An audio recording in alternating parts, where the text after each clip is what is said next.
सकाळची वेळ होती. आकाशात सौम्य लालसर प्रकाश पसरलेला होता. प्रकाशराव रोजच्या सवयीप्रमाणे हळूहळू चालत घराकडे परतत होते. त्यांच्या श्वासाची गती अजूनही थोडीशी वाढलेली होती. घरी परतल्यावर त्यांनी नेहमीप्रमाणे दरवाजाच्या आसपास नजर टाकली.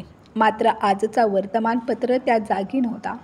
घरात शिरत त्यांनी आवाज दिला, "रागिनी, जरा पाणी दे. आणि हो, तो पेपरसुद्धा घेऊन ये." स्वयंपाकघरातून भांड्यांचा आवाज अचानक थांबला. रागिनी साडीचा पदर कमरेला खोचत स्वयंपाकघरातून बाहेर आली. तिचा चेहरा राग आणि थकवेच्या मिश्रणाने लालबुंद झाला होता. ती मोठ्या आवाजात ओरडली, "एकतर मुलांना शाळेसाठी तयार करायचं, घर सांभाळायचं, स्वयंपाक करायचा आणि आता पेपरसुद्धा शोधायचा. स्वतः काही करू शकत नाहीत का?" प्रकाशराव गप्पच तिच्याकडे पाहत राहिले. मग नजर खाली घालून बुटाची लेस सोडू लागले. त्यांची ही शांतता पाहून रागिणीचा राग आणखीनच वाढला. "आता गप्प का बसलात? बोलत का नाही? घरात शिरताना पेपर दिसला नाही का? उचलून आणता आला नसता?" प्रकाशराव हळू आवाजात म्हणाले, "रागिनी, मी अंगणात पाहिलं होतं, पण पेपर नव्हता. वाटलं कदाचित कोणीतरी आत आणला असेल म्हणून विचारलं. आमच्याकडे एवढा मोकळा वेळ नाही की सकाळ सकाळी फिरून आल्यावर पेपर वाचत बसू. सगळ्यांनाच कामधंदे असतात. तुमच्यासारखं दिवसभर हातावर हात ठेवून आम्ही बसत नाही." रागिणीचं बोलणं अजून सुरूच होतं. इतक्यात अंघोळ करून केस पुसत बाहेर येणारा विकास, प्रकाशरावांचा मुलगा आणि रागिणीचा नवरा पुढे आला. "रागिनी, सकाळ सकाळी एवढं घर डोक्यावर घेण्याचं कारण काय? द्यायचं ना त्यांना पाणी आणि पेपर. एवढं काय मोठं काम आहे त्यात?" रागिणीने कमरेवर हात ठेवत तिरसटपणे उत्तर दिलं, "हेच तर. सकाळ सकाळी कामांचा डोंगर डोक्यावर असतो आणि वरून तुमचे बाबा बवायला लागतात. आधी पाणी, मग पेपर, मग चहा. मी काय या घराची नोकराणी आहे? एवढीच काळजी वाटते ना तुम्हाला, तर स्वतः शोधा पेपर. नाहीतर 2-4 लोकं ठेवून टाका घरात त्यांच्या सेवेसाठी." विकास थोडा उंच आवाजात बोला, "अगं, तू जसं बोलतेस ना, ते ऐकून वाटतं की माझ्या हातात खजिन्याची चावीच आहे. माझ्या पगारात हे घर चालतं तेच खूप झालं." रागिणीने चहाचा ट्रे टेबलावर आपटला आणि तडकाफडकी म्हणाली, "तुमच्या बाबांना काहीतरी कामधंदा करायला लावा. निदान आपल्यासाठी थोडं सुख मिळेल. बघा ना, शेजारचे गोखले काका 70 वर्षाचे असूनसुद्धा किती तंदुरुस्त आणि सक्रिय. आयुष्यभर सरकारी नोकरी केली, मुलांसाठी पैसे साठवले. आता तर महिन्याला 70,000 रुपये पेन्शन मिळते त्यांना. शहरातल्या पॉश भागात घर बांधत आहेत. मागच्या आठवड्यात तर नवीन गाडीही घेतली. आणि एक तुमचे बाबा आहेत. फक्त खाणं आणि आराम करणं एवढंच कळतं त्यांना. दिवसभर खुर्चीत बसून पेपर वाचणं आणि सारखा चहा मागणं. काही काम नाही, उपयोग नाही." रागिणीच्या आवाजात उपहास होता. तिच्या प्रत्येक शब्दाने प्रकाशरावांच्या आत्म्यात 100 काठे रुतले. ही काही पहिली वेळ नव्हती, पण तिच्या बोलण्यातील धार, उपहासाचा सूर आणि आवाजाचा तिखटपणा दिवसेंदिवस वाढत चालला होता.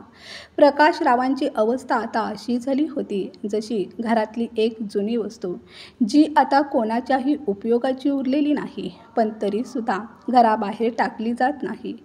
विकास तिथेच उभा होता, मान खाली घालून. ना समर्थन ना विरोध, फक्त एक शांत सावलीसारखा. प्रकाशरावांनी एक क्षण मुलाकडे पाहिलं. डोळ्यात प्रश्नही होता आणि आशाही. पण विकास शांत राहिला. न रागिणीला थांबवलं, ना वडिलांची वेदना स्वीकारली. आणि हीच गोष्ट प्रकाशरावांच्या काळजाला छेद देत होती की आपल्या मुलाच्या आयुष्यात आता वडील नावाला काही स्थान उरलेलं नाही. आणि या कलकलाटात त्यांच्या नातवाचं, विकास आणि रागिणीचा मुलगा, मन भयभीत झालं. शाळेचा ड्रेस अर्धा घालून तो हळूच खोलीतून बाहेर आला. त्याच्या आईचा आवाज इतका कडक आणि मोठा होता की साहिल थरथरून गेला. तो गप्पच उभा राहिला, घाबरलेला, गोंधळलेला. त्याच्या निरागस डोळ्यांनी समोरचा प्रसंग असा पाहिला जसा एखादं युद्ध सुरू असावं, जिथे एक बाजू सतत ओरडत होती, दुसरी बाजू सगळं निमूटपणे सहन करत होती आणि तिसरी बाजू केवळ गप्प राहून तमाशा पाहत होती. आणि साहिलला कळेनाच की तो स्वतः या युद्धात नक्की कुठल्या बाजूला आहे.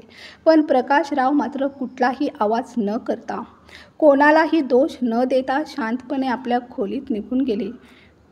खोलीतल्या कोपऱ्यात तीच जुनी ओळखीची खुर्ची होती, जिच्यावर कधी काळी त्यांनी आपल्या लहानग्या मुलाला मांडीवर बसवून गोष्टी सांगितल्या होत्या. आज तीच खुर्ची त्यांच्या एकटेपणाची साक्षीदार झाली होती. एकेकाळी हसण्याने, आपुलकीने गजबजलेलं हे घर आणि आज प्रत्येक सकाळ प्रकाशरावांसाठी एक नवा अपमान घेऊन येत होती. रागिणीने साहिलला खडसावलं, "चल, युनिफॉर्म नीट घाल. प्रत्येक गोष्टीत नाक खुपसायची गरज नाही." थोड्याच वेळात साहिल शाळेला निघून गेला. विकासनेही नेहमीप्रमाणे नाश्ता करून, फाईल्स आवरून आणि मोबाईलच्या स्क्रीनमध्ये डोकं घालून ऑफिसची वाट धरली आणि मागे उरले फक्त 2 जण, एक रागिणी आणि दुसरे ते प्रकाशराव, ज्यांनी आयुष्याच्या पायऱ्या उभ्या करत हे घर उभं केलं. पण आज तेच या घरात कुठेतरी एक गुप्त, नाव नसलेला भाडेकरू बनून राहू लागले होते. थोड्या वेळानंतर जसं एखादं धार्मिक कर्तव्य उरकावं तसं रागिणीने एका प्लेटमध्ये नाश्ता आणून त्यांच्यासमोर ठेवला आणि गप्पच निघून गेली. प्रकाशरावांनीही काही न बोलता तो नाश्ता उरकला आणि नंतर किती वेळ ते तसंच त्या खुर्चीवर बसून राहिले हे त्यांनाही माहीत नव्हतं. संध्याकाळ झाली. प्रकाशरावांनी नेहमीसारखी आपली काठी घेतली आणि थोडा वेळ फिरायला म्हणून घराबाहेर पडले. जेव्हा ते परत आले तेव्हा त्यांचा 8 वर्षाचा नातू साहिल अंगणात त्यांच्या वाटेवर डोळे लावून बसलेला होता. प्रकाशराव पायातील चप्पल काढत होते. तेवढ्यात साहिल धावत आला आणि आनंदाने ओरडला, "बाबा, उद्या तुम्हाला माझ्याबरोबर शाळेत यायचं आहे." प्रकाशराव थकलेल्या पावलांनी खोलीकडे वळत म्हणाले, "नाही रे साहिल, मी तुझ्या शाळेत जाऊन काय करू? मुलांच्या शाळेत तर आई बाबा जातात ना. तुझ्या आईला सांग, तीच जाईल तुझ्याबरोबर." त्यांच्या आवाजात थकवा होता आणि चेहरा अजूनही सकाळच्या उपेक्षेने ढवळलेला. पण साहिल कुठे ऐकणारा होता. त्याने आपल्या छोट्याशा हातांनी आजोबांचा हात धरला आणि हट्टाने म्हणाला, "नाही आजोबा, आमच्या टीचरांनी तुम्हालाच बोलावलं आहे. तुम्हालाच यायचं आहे." प्रकाशरावांनी एक नजर ड्रॉइंग रूमकडे टाकली. विकास आणि रागिणी TV बघण्यात मग्न होते. कोणाचंही लक्ष नव्हतं की साहिल काय बोलतोय. "अच्छा, ठीक आहे बाळा, पाहूया उद्या सकाळी." प्रकाशरावांनी त्याला टाळण्याचा प्रयत्न केला. पण दुसऱ्या दिवशी सकाळी उठल्यावर साहिलने पुन्हा तसाच हट्ट सुरू केला, "मला आजोबांना घेऊन जायचं आहे. आमच्या मॅडमनी आजोबांनाच बोलावलं आहे." अर्धवट ड्रेस घालून तो घरभर पळत होता आणि ओरडत होता, "आजोबा, लवकर तयार व्हा." रागिणी स्वयंपाकघरात त्याचा डबा भरत होती. ती चिडून म्हणाली, "साहिल, तू हे काय नवा हट्ट लावलायस? तुझ्या टीचरांनी बोलावलं आहे तर मी येते तुझ्या शाळेत." पण साहिलने मान हलवत उत्तर दिलं, "आई, आमच्या मॅडमने आजोबांनाच बोलावलं आहे." विकासने त्याला जवळ ओढून प्रेमाने विचारलं, "अरे सांग ना बेटा, आजोबांना शाळेत का नेऊन जायचं आहे? मी किंवा आईही जाऊ शकतो की." तेव्हा साहिल निरागसपणे म्हणाला, "बाबा, आज आमच्या शाळेत एक्सचेंज ॲक्टिव्हिटी आहे." "एक्सचेंज ॲक्टिव्हिटी म्हणजे काय?" जवळच बसलेली रागिणी भवया उंचावत विचारत होती. "आई, तुला एवढंसुद्धा माहीत नाही?" साहिल थोडासा चिडला. "मॅडमनी सांगितलं आहे, घरातून एखादी वस्तू आणा जी आपण दुसऱ्या कोणाला तरी देऊ शकतो आणि त्याच्या बदल्यात आपल्याला दुसरी वस्तू मिळेल." तेव्हा विकास हसत म्हणाला, "साहिल बाळा, मग एखादं तुझं खेळणं घेऊन जा जे तुझ्या उपयोगाचं राहिलं नाही, ज्याच्याशी तू आता खेळत नाहीस. त्याच्या बदल्यात टीचर तुला दुसऱ्या कोणाचं तरी खेळणं किंवा एखादी वस्तू देतील." साहिल निरागसपणे मान हलवत म्हणाला, "नाही बाबा, मी तर सगळ्या खेळण्यांशीही अजूनही खेळतो.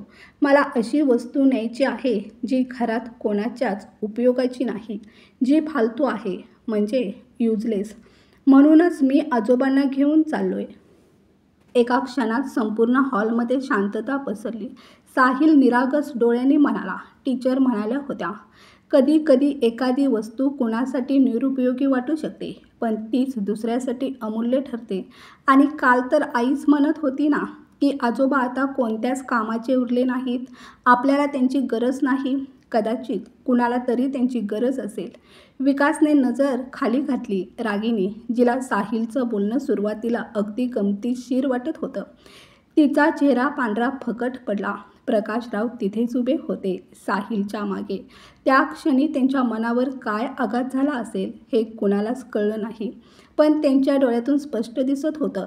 त्या शब्दांनी त्यांच्या हृदयाला खोल जखमा दिल्या होत्या. ते शांतपणे वळले, ना साहिलला थांबवलं, ना रागिणीकडे तक्रार केली. फक्त एकही शब्द न बोलता आपल्या खोलीत निघून गेले. रागिनी आणि विकासने कसं बसं साहिलला समजावलं आणि शाळेत पाठवलं. काही वेळाने घर पुन्हा नेहमीसारखं वाटायला लागलं. हो, रागिनी आणि विकास आपल्या मुलाचे बोललेले शब्द आठवून थोडं हसलेही. पण प्रकाशराव, ते आपल्या खोलीत एकटे होते, शांत पण आतून ढवळून निघालेले. त्यांच्या डोळ्यातून अश्रू वाहत होते, गालावरून हळूहळू ओघळत होते. ते आपल्या जुनी धुसीर झालेली खुर्ची पकडून बसले. नजर भिंतीवरच्या एका फिक्कट झालेल्या फोटोकडे वळली. एक फोटो ज्यात 3 चेहरे होते. ते स्वतः, त्यांची पत्नी राधा आणि मध्ये उभा असलेला लहानसा विकास. हेच ते घर होतं जे त्यांनी आणि राधाने मिळून उभारलं होतं, जिथे राधाच्या हास्याने भिंती उजळायच्या आणि विकासच्या किलबिलाटाने त्यांचं आयुष्य संगीतमय व्हायचं. त्या काळात त्यांच्याकडे फार काही नव्हतं. ना मोठा टीव्ही, ना चमचमीत फरशी, ना एसीची थंड हवा. पण जिथे प्रेम होतं तिथे सगळं आपलंच वाटायचं. विकास त्यांचा एकुलता एक मुलगा, त्यांचं संपूर्ण जग होता. त्याच्यासाठी त्यांनी स्वतःची अनेक स्वप्न गमावली, कितीतरी तडजोडी केल्या, कारण विकास त्यांच्यासाठी फक्त मुलगा नव्हता, तो त्यांचं ध्येय होता.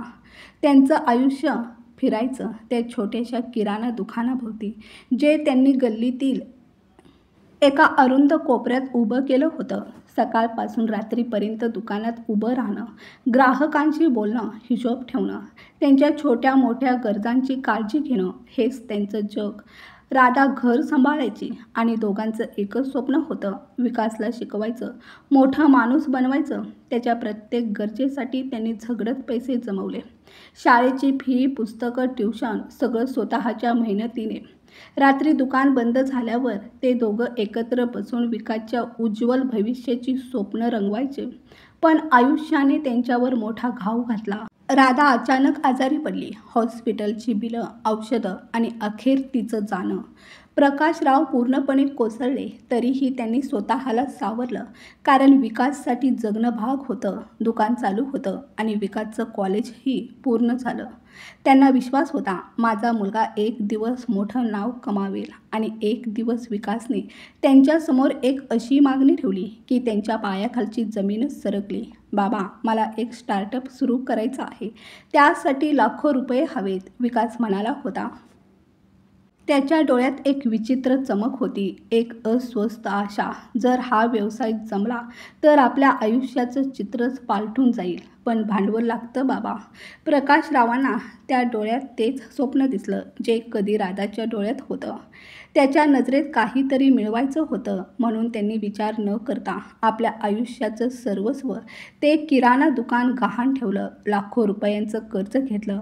सगळे पैसे विकासला दिले. बाळा, देव करो तुझं आयुष्य यशस्वी हो, असं म्हणत त्यांनी हातात ती रक्कम ठेवली. पण त्यांच्या मनाच्या एका कोपऱ्यात एक अज्ञात भीती अजूनही दडलेली होती. विकासचा स्टार्टअप सुरू झाला, पण फार काळ टिकला नाही. चुकीचे निर्णय, अनुभवाचा अभाव आणि बाजारातील मंदी या तिघांनी मिळून त्याचे सगळे स्वप्न उद्ध्वस्त केले आणि कर्जाचं संपूर्ण ओझं प्रकाशरावांच्या खांद्यावर येऊन पडलं. विकासने ना कर्जाचे हप्ते फेडण्याचा प्रयत्न केला, ना वडिलांची परिस्थिती समजून घ्यायचा. प्रकाशराव मात्र दिवस रात्र कष्ट करत होते, पण कर्जाचा डोंगर काही कमी होण्याचं नाव घेत नव्हता. व्याजाने मूळ रक्कम गिळंकृत केली होती. ज्या दुकानात कधी काळी उधारीची नोंदवही भरलेली असायची, तेच दुकान आता स्वतःच उधारीवर चालू लागलं होतं. शेवटी एक दिवस सावकार थेट बोललाच, आता पैसे द्या किंवा दुकान रिकामं करा. त्या दिवशी प्रकाशरावांनी काहीही न बोलता दुकानाची चावी गप्पच सावकाराच्या हातावर ठेवली. ते रिकाम्या हाताने घरी परतले. ना दुकान उरलं, ना पैसा आणि नाही इज्जत. विकास त्यानंतर एक छोटी नोकरी करू लागला. हळूहळू त्याला प्रमोशनही मिळत गेलं. पण प्रकाशरावांनी कधीही तक्रार केली नाही, कारण ते दुकान फक्त विटावाळूंचं नव्हतं, ते त्यांच्या आयुष्याचं सार होतं. त्यांचा घाम, त्यांची स्वप्न, त्यांचा इतिहास. तरीही त्यांनी आपल्या मुलाला माफ केलं. पण ज्याच्यासाठी त्यांनी स्वतःला झिजवलं होतं त्याच मुलाच्या आणि सुनेच्या नजरेत आज ते बेकार झाले होते. फालतू, बिनकामाचे, काहीच कामाचे नाही, अशी उपहासपूर्ण विशेषणं ऐकायला लागली होती त्यांच्या सूनबाईकडून. प्रकाशरावांच्या मनात विचारांचे वादळ उठत होते आणि त्या विचारांनी त्यांना असं जाणवत होतं जणू कुणीतरी त्यांच्या छातीवर एक मोठं दगड ठेवलं आहे. आजवर त्यांनी या घरात कसंबसं आपलं आयुष्य काढलं होतं.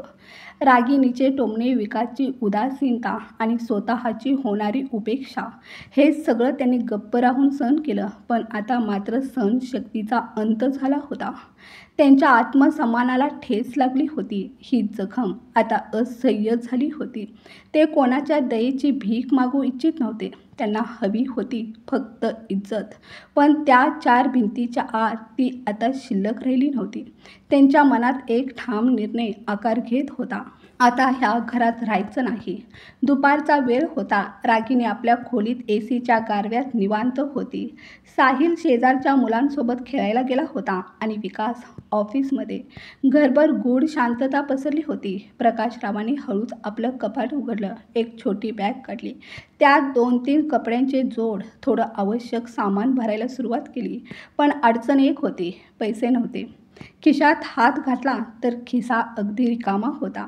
कपाटात फक्त 2 50च्या नोटा सापडल्या. तेव्हा त्यांची नजर घराच्या कोपऱ्यातल्या देवघराकडे वळली.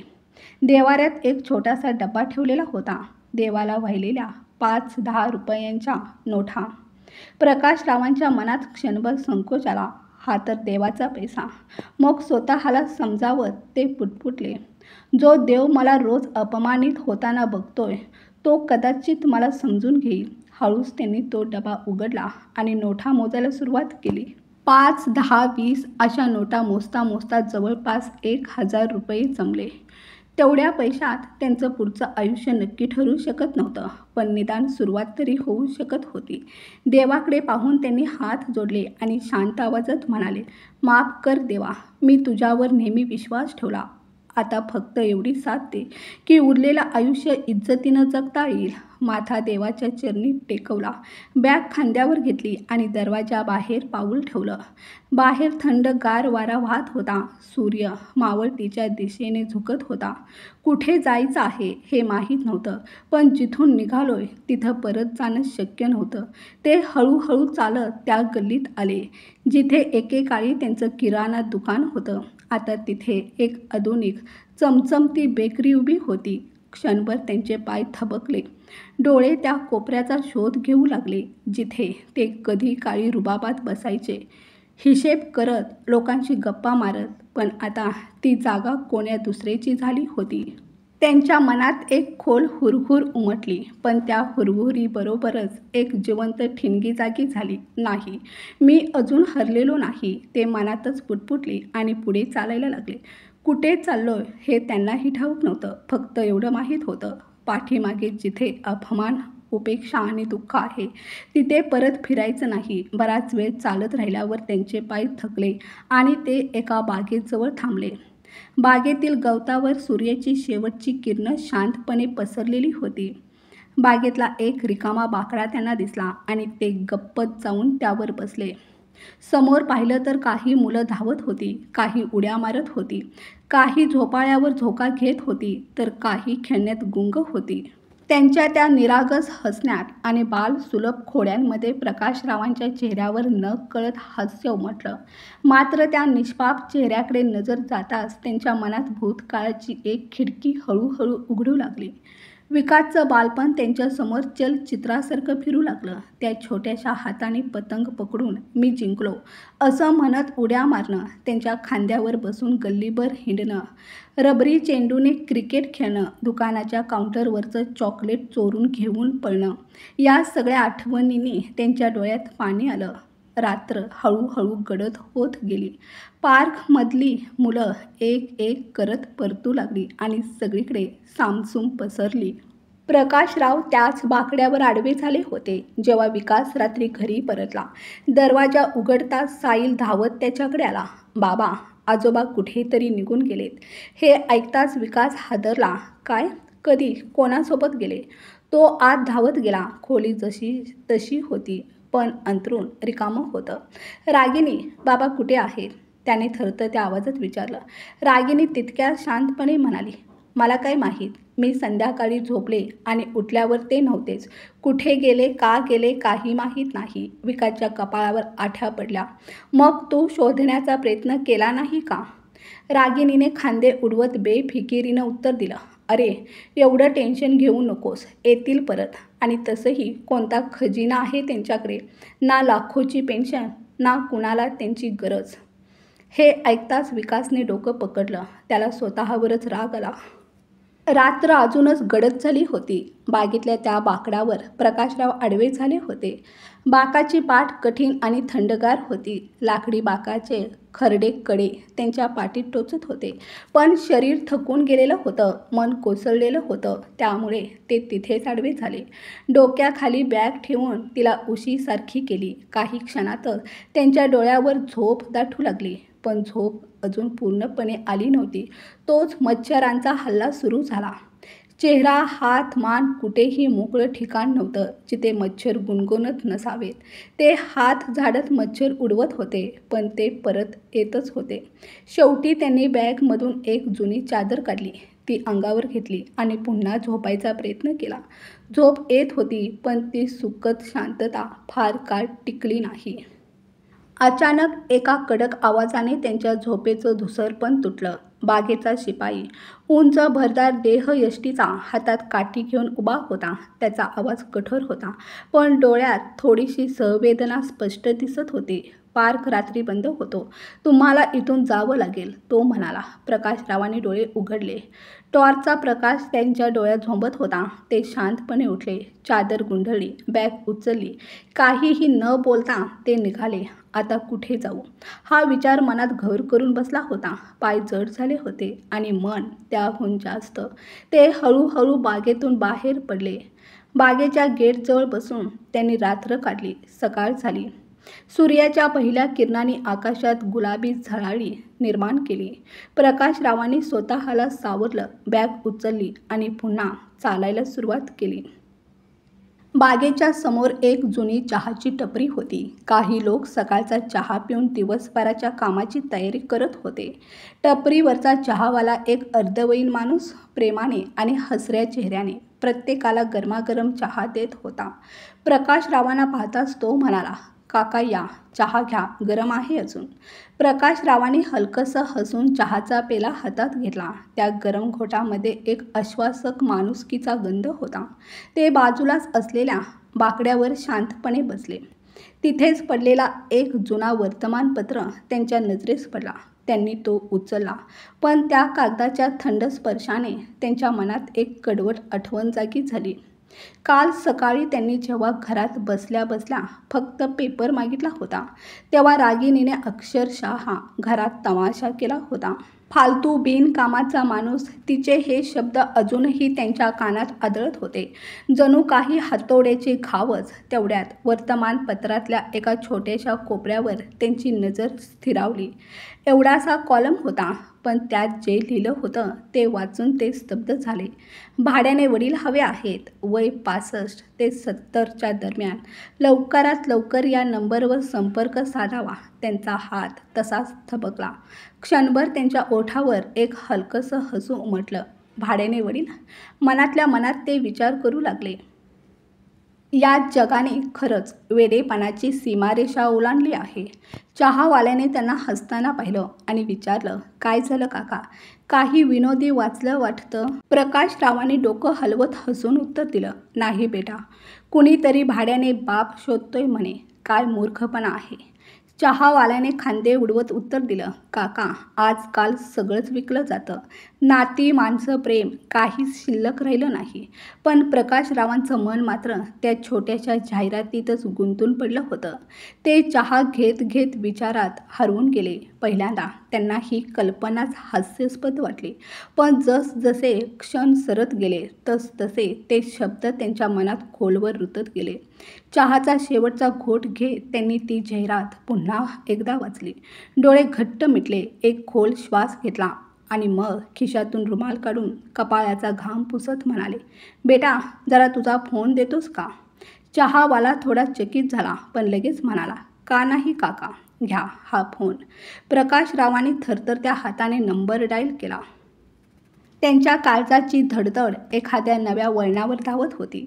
काही सेकंदांनी फोन उचलला गेला. हॅलो. एका तरुणाचा आवाज होता. हॅलो बेटा, मी प्रकाश. आज सकाळी तुमची जाहिरात पेपरमध्ये पाहिली. तुम्हाला वडिलांची गरज आहे का? थोडी वेळ शांतता पसरली. मग तिकडून एक संयत आवाज आला, हो, पण तुम्ही कोण आहात? माझं नाव प्रकाश आहे. मी 68 वर्षाचा आहे. अजूनही स्वतःच्या पायावर उभा आहे. फक्त घरातले लोक मला फालतू आणि युजलेस समजतात.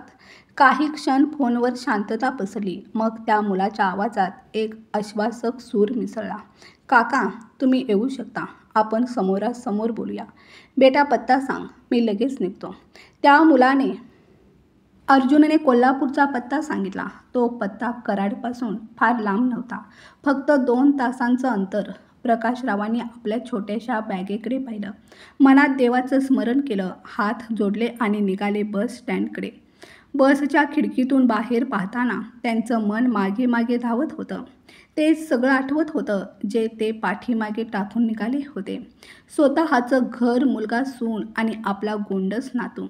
पण आता त्यांनी स्वतःला समजावलं होतं, आयुष्य पुढं चालायचं असतं. मागे बघत राहिलो तर चालता येत नाही. सुमारे 2 तासांनी बस कोल्हापूरच्या बस स्थानकावर पोहोचली. प्रकाशरावांनी बॅग उचलली आणि उतरले. बस स्टँडवर अर्जुन पहिल्यांदाच उभा होता. निळा शर्ट, पांढऱ्या रंगाची ट्राउझर, हातात एक जांभळ्या रंगाची फाईल आणि डोळ्यात काहीसं वेगळंच, एक नवं आशावाद. काका, अर्जुन थोडासा संकोचून म्हणाला. प्रकाशराव हसत पुढे झाले, हो बेटा, मीच प्रकाश आहे. त्या क्षणी दोघांनी एकमेकांकडे पाहिलं.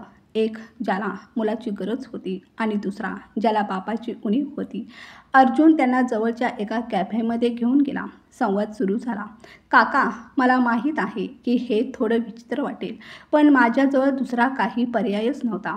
प्रकाशरावांनी गंभीर नजरेने त्याच्याकडे पाहिलं आणि थेट म्हणाले, बेटा, आयुष्यात बरंच काही पाहिलं आहे, पण हे भाड्याने वडील हवे आहेत हे मला अजिबात रुचले नाही. स्पष्ट सांग, नक्की काय भानगड आहे?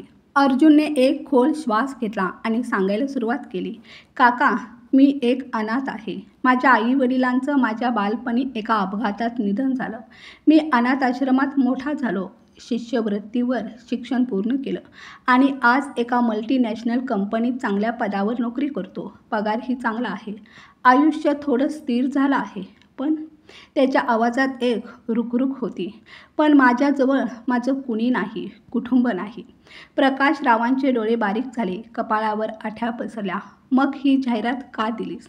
अर्जुनने नजर खाली घातली आणि शांतपणे म्हणाला, मी एका मुलीवर प्रेम करतो, अंजली. आम्ही एकमेकांना खूप वर्षांपासून ओळखतो. आम्हाला एकत्र आयुष्य घालवायचं आहे. पण अंजलीचे वडील निवृत्त कर्नल, त्यांना आपल्या मुलीचं लग्न प्रतिष्ठित खानदानी कुटुंबातच करायचं आहे. त्यांच्यासाठी पैसा किंवा नोकरीपेक्षा घराणं आणि आई वडील असणं महत्त्वाचं आहे. आणि माझ्याकडे तर ते काहीच नाही. हे ऐकून प्रकाशराव स्तब्ध झाले. अर्जुनच्या आवाजात हळवेपणा होता, पण डोळ्यात आशेचा एक तेजस्वी किरण दिसत होता. म्हणजे तुला हवंय की मी? प्रकाशराव बोलत होते. तेवढ्यात अर्जुनच्या डोळ्यात पाणी टचकन आलं. माझं अंजलीशी लग्न व्हावं. तीही माझ्यावर तितकंच प्रेम करते. पण तिचे वडील तयार झाले तरच हे शक्य आहे. म्हणून माझी तुम्हाला विनंती आहे, तुम्ही माझे वडील म्हणून तिच्या कुटुंबासमोर एकदाच भूमिका साकारावी. मला माहीत आहे हे करणं योग्य नाही, पण मी असहाय्य आहे. दुसरा कोणताही मार्ग नाही. मी तुम्हाला यासाठी 10,000 रुपये ॲडव्हान्स देईन. हे ऐकून प्रकाशरावांचा श्वासच अडखळला. त्यांच्या अंतर्मनाला एक धक्का बसला. पण कटू सत्य असं होतं की आता त्यांच्या हातात स्वतःचं घरही नव्हतं. एक खोली नव्हती. थांबायला जागा नव्हती. थोडा वेळ दोघांमध्ये नीरव शांतता पसरली. मग प्रकाशरावांनी हळूहळू मान हलवली. ठीक आहे बेटा, जर माझ्या उपस्थितीमुळे तुझं आयुष्य सावरू शकतं तर मी ही भूमिका स्वीकारायला तयार आहे. हे ऐकताच अर्जुनच्या चेहऱ्यावर समाधानाची एक झुळूक पसरली. तेवढ्यात अर्जुनचा फोन वाजला. अंजलीचा होता. त्याने पटकन फोन उचलला. दुसऱ्या बाजूने घाबरलेला आवाज ऐकू आला. तू काही केलेस ना? नाहीतर माझं लग्न दुसरीकडे ठरेल. अर्जुनने प्रकाश रावांकडे पाहिलं. आता त्यांचा चेहरा त्याच्यासाठी एक आधार, एक अभेद भिंत बनला होता. त्याने खोल श्वास घेतला आणि म्हणाला, अंजली, काळजी करू नकोस. मी तुझ्या वडिलांच्या भेटीची तयारी पूर्ण केली आहे. आपण लवकरच त्यांना भेटायला जाणार आहोत. अंजलीला आपल्या वडिलांच्या स्वभावाची चांगलीच जाणीव होती. शिस्तप्रिय, प्रश्नांची सरबती करणारे आणि खोटं ओळखण्यात. ती म्हणाली, ठीक आहे, मी उद्या येते. आपण आधी एकदा सराव करू. नाहीतर बाबांसमोर काही चुकलं तर सगळंच बिघडेल. अर्जुनने मान डोलावून तिच्या निर्णयाला सहमती दिली. त्या दिवशी प्रकाशराव अर्जुनच्याच घरी थांबले होते. घर मोठं होतं. स्वयंपाकासाठी एक नोकरही होता. संध्याकाळी जेवणाच्या वेळेस जेव्हा अर्जुन आणि प्रकाशराव एकत्र डायनिंग टेबलवर बसले होते तेव्हा दरवाजेची बेल वाजली. अंजली होती. तिने साधा सलवार सूट घातला होता, पण तिच्या डोळ्यात प्रेम आणि आशेचा विलक्षण प्रकाश झळकत होता. ती कोणत्याही संकोचाशिवाय प्रकाशरावांच्या पायावर वाकली, जणू ती खरोखरच त्यांच्या घराची सून असावी. प्रकाशराव क्षणभर स्तब्ध झाले आणि मग तिला आशीर्वाद दिला. सौभाग्यवती भव बाळा. सराव सुरू झाला. अंजलीनं प्रश्नांची यादी तयार केली होती. आपलं नाव काय आहे? आपण काय करत होतात? अर्जुनचं शालेय शिक्षण कुठून झालं? आपलं मूळ गाव कुठे आहे? प्रत्येक प्रश्नाचं उत्तर व्यवस्थित पाठ करून घेतलं गेलं, कारण पुढचा दिवस निर्णायक ठरणार होता आणि एक चूक सगळं नातं मोडून टाकू शकत होती. पण एक अडचण होती. प्रकाशराव वारंवार अर्जुनला विकास म्हणून हाक मारायचे. अर्जुन आणि अंजली एकमेकांकडे पाहायचे आणि हसू दाबणं त्यांना कठीण व्हायचं. कधी कधी तर स्वतः प्रकाशरावही खळखळून हसायचे. अहो काका, मी अर्जुन आहे, विकास नाही, असं अर्जुन मुश्किलपणे म्हणायचा. म्हातारपण आहे ना बेटा, सवयी सहजासहजी बदलत नाहीत, प्रकाशराव हसत म्हणायचे. पण बेटा, मी तुझा बाप आहे, काका नाही. हे म्हणताना ते खुदकन हसायचे. तिघंही हसून बडबड करत सराव करायचे. सराव करत असताना प्रकाशरावांचं बोलणं कधी इतकं खरं, इतकं भावनिक वाटायचं की अर्जुन आणि अंजली निशब्द व्हायचे. कधी कधी ते आपलं खरं आयुष्य सांगू लागायचे आणि बोलता बोलता व्याकुळ व्हायचे. त्या वेदनाने भरलेले क्षण अंजलीच्या मनाला हेलावून टाकायचे. ती त्यांचे डोळे अलगद पुसायची. अर्जुन त्यांच्या गळ्यात आपले हात टाकून त्यांना कवठाळायचा. आपुलकीने, मायेने. एक दिवस अंजलीनं सुचवलं, आपण प्रकाशरावांसाठी थोडे नवीन कपडे घेऊया. अर्जुन आणि प्रकाशरावांनी आनंदाने होकार दिला आणि तिघंही जवळच्या मार्केटमध्ये गेले. एका शोरूममध्ये त्यांनी प्रकाशरावांसाठी 2-3 जोडी कुर्ता पायजमा आणि 1 जोडी चप्पल निवडली. घालून पाहिल्यावर अर्जुन आणि अंजली एकदम म्हणाले, अरे वा काका, तुम्ही तर खूपच रुबाबदार दिसता. प्रकाशरावांनी आरशात पाहिलं आणि हसले. त्यांच्याही चेहऱ्यावर समाधान झळकत होतं. मार्केटमध्ये वेळ कसा निघून गेला कळलंच नाही. कपडे घेऊन झाल्यावर ते तिघंही एका रेस्टॉरंटमध्ये जेवायला गेले. हसत खेळत चवीनं जेवत होते. त्या क्षणी ते तिघं खरंच एक परिवारच वाटत होते. दुसऱ्या दिवशी सकाळी सगळे सज्ज होते. अंजलीने फोनवर सांगितलं, बाबा संध्याकाळी 5 वाजता घरी भेटतील. अर्जुन थोडा गोंधळलेला होता. जर काही चुकलं, जर सगळं खरंच समोर आलं तर? रस्त्यात चालताना तो म्हणाला. पण प्रकाशरावांनी त्याच्या खांद्यावर आधाराचा हात ठेवला. त्यांच्या डोळ्यात आत्मविश्वास स्पष्ट झळकत होता. अंजलीने दरवाजा उघडला आणि आत बोलावलं. कर्नल साहेब आपल्या पत्नीबरोबर हॉलमध्ये आले. त्यांनी अर्जुन आणि प्रकाशरावांकडे एक सखोल नजर टाकली आणि म्हणाले, अच्छा, म्हणजे तुम्ही आहात अर्जुनचे वडील. चला आत या. संवाद सुरू झाला. कर्नल साहेबांनी अर्जुनला त्याच्या नोकरीबाबत, भविष्यासाठीच्या योजनाबाबत प्रश्न विचारले. मग ते प्रकाशरावांकडे वळले. तर मिस्टर प्रकाश, तुम्ही थोडं तुमच्याबद्दल सांगा. काय करत होतात? कुठून आलात? प्रकाशरावांनी ठरल्याप्रमाणे बोलायला सुरुवात केली. आमचं मूळ गाव रत्नागिरी. तिथं आमचा स्वतःचा व्यवसाय होता, खूप कष्टाने उभा केलेला. मग अर्जुनला शहरात नोकरी लागली. तो चांगला पैसा कमवू लागला. तेव्हा त्यानेच मला म्हटलं, बाबा, तुम्ही आता एकटे राहू नका, माझ्याजवळ या. थोडं थांबून त्यांनी पुढे सांगितलं, अर्जुनच्या आईचं खूप वर्षांपूर्वी निधन झालं. त्यानंतर आम्ही दोघंच. माझं सगळं होतं, व्यवसाय, घर, पण माझा मुलगा माझ्याजवळ नव्हता. म्हणून सगळं सोडून मी इथे आलो माझ्या मुलाजवळ, प्रेमासाठी. हे बोलतानाच त्यांनी अर्जुनच्या खांद्यावर प्रेमाने हात ठेवला. त्यांचं बोलणं इतकं नैसर्गिक, भावनांनी भरलेलं होतं की अर्जुन आणि अंजलीने एकमेकांकडे पाहिलं. त्यांच्या चेहऱ्यावर अविश्वास आणि आनंद दोन्हीही मिसळलेले होते. प्रकाशरावांनी प्रत्येक प्रश्नाचं उत्तर इतक्या आत्मविश्वासाने, इतक्या प्रांजळपणे दिलं की कर्नल साहेब प्रभावित झाले. अर्जुनचं कौतुक केलं, त्याच्या संघर्षाचं कौतुक केलं आणि हेही दाखवून दिलं की त्यांना आपल्या मुलीच्या निवडीवर विश्वास वाटतो. थोडा वेळ गप्पा झाल्यावर अर्जुन आणि प्रकाशराव निघाले. बाहेर जाताना अंजलीने प्रकाशरावांचा हात हलकेच धरला आणि कुजबुजली. बाबा, आज तुम्ही फक्त त्यांच्यासमोर अभिनय केला नाही, तर आमचं मनही पूर्णपणे जिंकलंत. प्रकाशरावांच्या डोळ्यात अश्रू आले होते. आता ते अभिनय करत नव्हते. त्यांच्या मनातही आता शंका उरली नव्हती. ते खरंच अर्जुनचे वडील होते. एक असा बाप जो आपल्या मुलाच्या पाठीशी निर्धाराने उभा होता. अर्जुन आणि प्रकाशराव निघून गेल्यानंतर कर्नल साहेबांनी अंजलीकडे शांतपणे पाहिलं आणि विचारलं, बेटा, तुझा निर्णय काय आहे? बाबा, मला अर्जुन आणि त्याच्या वडिलांवर पूर्ण विश्वास आहे, अंजली ठामपणे म्हणाली. तिच्या आईलाही अर्जुन आवडला होता. काही वेळाने त्यांनीच प्रकाशरावांना फोन करून या लग्नाला होकार दिला. अंजली आणि अर्जुनला वाटत होतं जणू त्यांनी आयुष्यातली सर्वात कठीण लढाई जिंकली होती. पण ही तर फक्त पहिलीच बाजू होती. खरी कसोटी अजून बाकीच होती. लग्नासाठी महिनाभरानंतरची तारीख ठरवण्यात आली आणि तयारीला पूर्ण वेगाने सुरुवात झाली. अंजली आणि अर्जुन यांनी इव्हेंट मॅनेजमेंटच्या मदतीने सगळी व्यवस्था नेटकीपणे आखली होती. पण लग्नाला अवघे 2 आठवडे उरले असताना एका रात्री अचानक प्रकाशरावांना खूप थकवा आणि अशक्तपणा जाणू लागला. त्यांनी विचार केला की थोडा आराम घेतला की बरं वाटेल, पण रात्री उशिरा ताप चढू लागला. नंतर उलट्याही सुरू झाल्या. अर्जुनने क्षणाचाही विलंब न करता त्यांना गाडीत बसवलं आणि जवळचं हॉस्पिटल गाठलं. एमर्जन्सीमध्ये ॲडमिट करताना त्याचा चेहरा फाटलेल्या कापडासारखा फिक्कट पडला होता. डॉक्टरांनी तातडीने तपासणी करून औषधं दिली.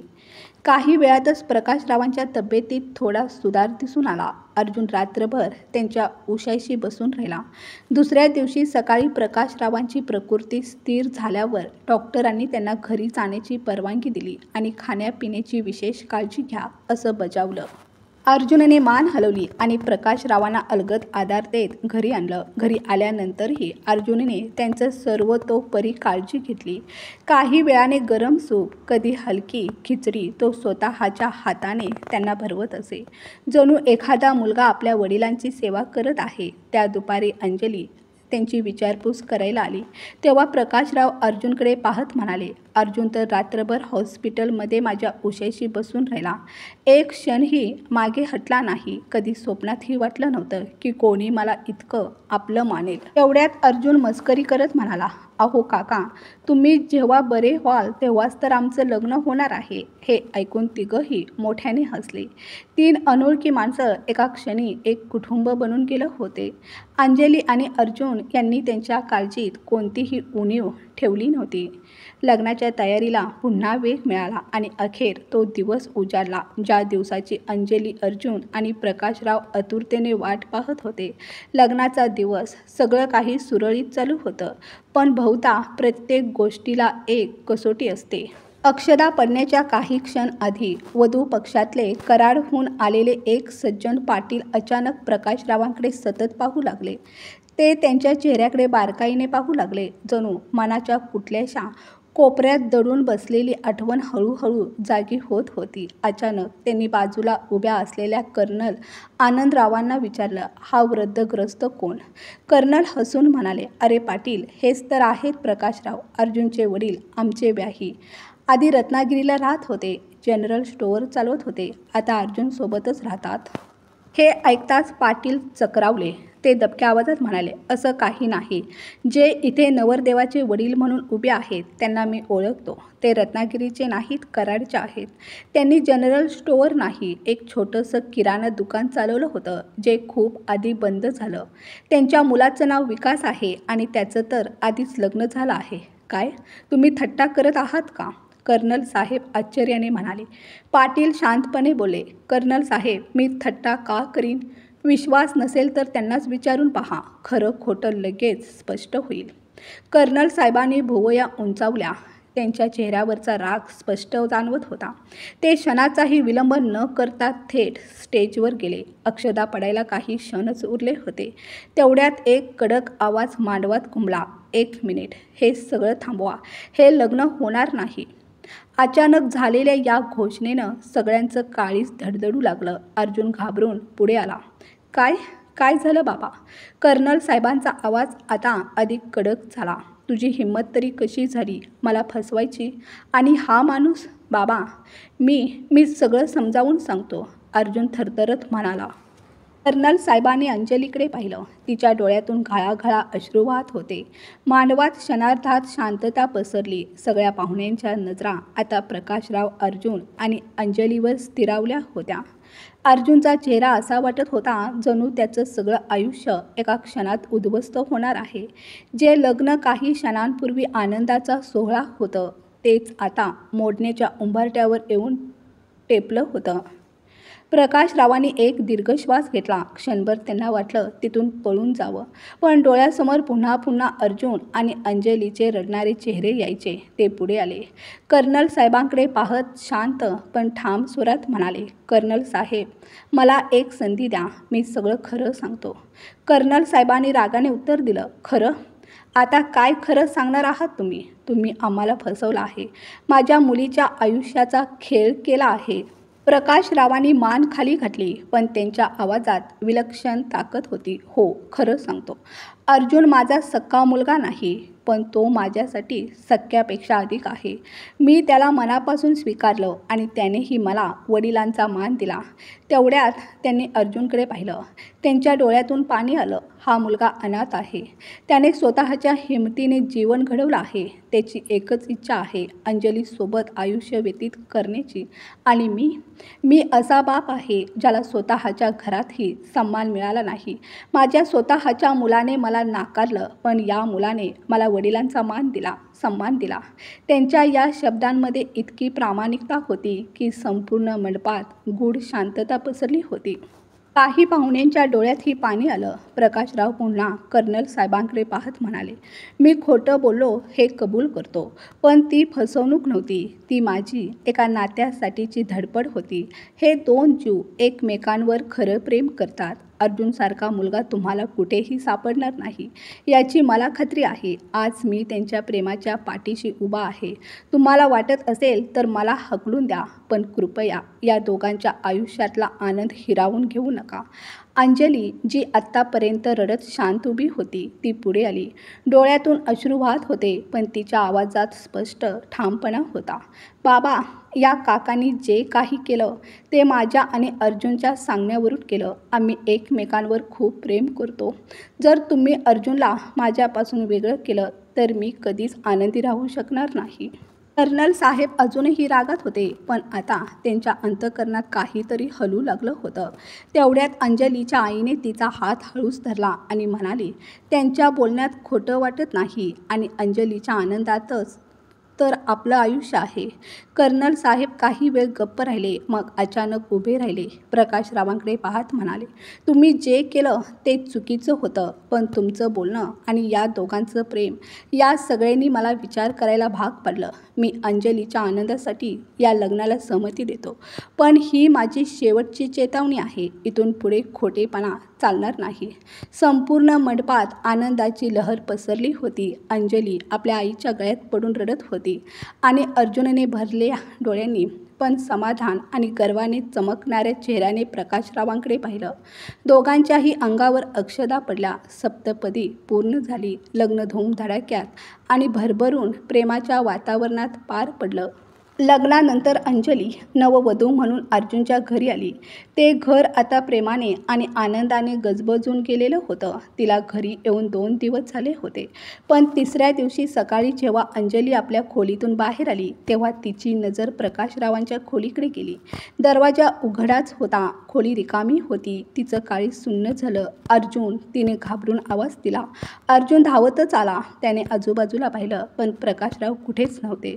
अंथरुणावर कागदाचा एक छोटासा तुकडा आणि काही नोटा ठेवलेल्या होत्या. अर्जुनने थरथरत्या हाताने तो कागद उचलला आणि वाचू लागला. बाळा अर्जुन आणि राधिका, हे तेच 10,000 रुपये आहेत जे तुम्ही मला बापाचं नाटक करण्यासाठी दिले होते. मला या पैशांची गरज नाही. तुझ्यासोबत घालवलेले हे काही दिवस इतकं समाधान देऊन गेले की जणू मी माझं संपूर्ण आयुष्य जगून टाकलं. तू मला ती इज्जत आणि ते प्रेम दिलंस जे मला माझ्या स्वतःच्या घरी कधीच मिळालं नाही. पण आता मला निघावं लागेल. मला तुझ्यावर ओझं व्हायचं नाही. तुझं नवीन आयुष्य सुरू झालं आहे. ते उघड्या मनानं, मोकळेपणाने जग. माझा आशीर्वाद नेहमी तुझ्यासोबत आहे. प्रकाश. अंजलीच्या डोळ्यातून अश्रू वाहू लागले. बाबा, बाबा आपल्याला सोडून गेले. तिचा आवाज थरथरत होता. अर्जुनच्या मनात पुन्हा तीच जुनी वेदना जागी झाली. मनात तत्वाची ती सल जी तो वर्षानुवर्ष एकट्याने झेलत होता. नाही अंजली, तो ठाम सुरात म्हणाला. काका फार दूर गेले नसतील. आपण त्यांना शोधू शकतो. क्षणाचाही विलंब न करता अर्जुन आणि अंजली त्यांना शोधायला निघाले. बस स्टँड, रेल्वे स्टेशन, सगळी ठिकाणं पालथी घातली पण प्रकाशराव कुठेच सापडले नाहीत. शेवटी शहराच्या टोकाला एका मोठ्या वडाच्या झाडाखाली ते बसलेले दिसले. चेहऱ्यावर उदासी होती पण त्यामागे एक शांततेची झाक होती. बाबा. अर्जुनच्या आवाजात वेदनाही होती आणि हळूवार दिलासाही. तो आणि अंजली त्यांच्यासमोर हात जोडून उभे होते. बाबा, तुम्ही आम्हाला सोडून का चालला आहात? प्रकाशरावांनी त्यांच्या दिशेने पाहिलं. डोळे ओलावले होते. बाळा, तू मला ती इज्जत दिलीस जी मी आयुष्यभर हरवलेली होती. तुझं आयुष्य स्थिरावलं. तुझं लग्न झालं. मी आता म्हातारा झालोय. मला वाटतं मी तुझ्यावर ओझं बनू नये. अंजलीच्या डोळ्यातून अश्रू वाहू लागले. बाबा, तुम्ही ओझं नाही, आमची ताकद आहात. तुम्ही आम्हाला एकत्र आणलं. आम्हाला कुटुंब दिलं. घरात जर तुम्ही नसाल तर ते घर रिकामं वाटेल. अर्जुनचा आवाजही दाटून आला होता. बाबा, मी अनाथ आहे. माझं कोणीच नव्हतं पण तुम्ही मला तो प्रेमाचा, मायेचा हात दिलात ज्याची मी वर्षानुवर्ष तडफड करत होतो. आम्हाला तुमची गरज आहे. तुमच्याशिवाय आम्ही अधुरे आहोत. प्रकाशरावांचे डोळे भरून आले. मी कधी विचारही केला नव्हता की कोणी परकं मला एवढं आपलं मानेल. त्यांचा आवाज थरथरला. अंजलीने त्यांचे हात हळूवारपणे हातात घेतले आणि प्रेमानं म्हणाली. बाबा, परकं कुठे? आम्हीच तुमचं खरं घर आहोत. चला ना घरी. आम्ही वचन देतो तुम्हाला कधीही एकटं नाही पडू देणार. शेवटी ते तयार झाले. अर्जुन आणि अंजलीने त्यांना प्रेमाने मिठीत घेतलं आणि तिघेही पुन्हा घरी परतले. त्या दिवशी खरंच एक नातं नव्याने जन्माला आलं होतं. पण दुसऱ्या दिवशी अर्जुनच्या दारात एक अनोळखी दस्तक झाली. अंजलीने दरवाजा उघडला. समोर विकास उभा होता. त्याचा चेहरा उदास होता आणि डोळ्यात पश्चाताप भरलेला. बाबा, बाबा इथेच आहेत ना? त्याने हलक्या स्वरात विचारलं. अंजलीने त्याला आत येऊन बसायला सांगितलं आणि अर्जुनने तात्काळ प्रकाशरावांना बोलावलं. त्याच वेळी प्रकाशराव घरातल्या छोट्याशा लॉनमध्ये अर्जुन आणि अंजलीसोबत चहा घेत होते. विकासला समोर पाहताच ते क्षणभर थबकले. विकास? त्यांच्या आवाजात आश्चर्य आणि वेदना एकाच वेळी झळकत होती. विकास धावत आला आणि त्यांच्या पायावर कोसळला. बाबा, मला माफ करा. मी खूप मोठी चूक केली. तुमचा तिरस्कार केला. तुम्हाला नाकारलं. तुमचा अपमान होताना शांतपणे पाहत राहिलो. पण जेव्हा तुम्ही घर सोडलं तेव्हा समजलं मी काय गमावलं आहे. प्रकाशरावांच्या डोळ्यात टचकन पाणी आलं. विकासच्याही डोळ्यातून पश्चातापाचे अश्रू ओघळू लागले. बाबा, मी चुकीचा होतो आणि रागिणीलाही आता तिच्या वागण्याचा पूर्ण पश्चाताप होतोय. साहिल तर रोज तुमच्याबद्दल विचारत असतो. प्रकाशरावांनी नजर उचलून त्याच्याकडे पाहिलं आणि शांतपणे म्हणाले. विकास, तू माझा मुलगाच आहेस आणि राहशीलही. माझं तुझ्यावर प्रेम आहे पण आता माझं जग इथं आहे. इथेच माझं मन स्थिरावलं आहे. त्यांनी हळुवारपणे अर्जुन आणि अंजलीकडे इशारा केला. या दोघांनी मला सन्मान दिला. ज्या प्रेमाची मी आयुष्यभर वाट पाहिली ते मला इथं मिळालं. ही दोघं माझी काळजी घेतात. त्यांच्याशिवाय आता मी अपूर्ण आहे. विकासने पुन्हा त्यांना समजवण्याचा प्रयत्न केला. बाबा, मी तुमचं प्रत्येक म्हणणं ऐकेन. प्लीज तुम्ही परत चला ना घरी. पण प्रकाशरावांनी डोळ्यात क्षणभर ओलावा दाटलेला असतानाही ठामपणे मान हलवली. नाही विकास बाळा, आता माझा निर्णय बदलणार नाही. पण हो, मी साहिलला नक्की भेटायला येईन आणि येत राहीन. मी तुझ्यावर नाराज नाही रे. पण परत जाऊन काय करायचं? जिथं माझं अस्तित्व नाकारलं गेलं. आता जिथं माझं स्वागत झालं आहे, जिथं मला मान, प्रेम, आपुलकी मिळते, तिथंच मी शेवटचा श्वास घेईन. मित्रांनो, कथा आवडली असेल तर कथेला लाईक, शेअर करा. चॅनलवर नवीन असाल तर प्लीज आपल्या चॅनलला सबस्क्राईब करा. कथा ऐकल्याबद्दल आणि वाचल्याबद्दल धन्यवाद.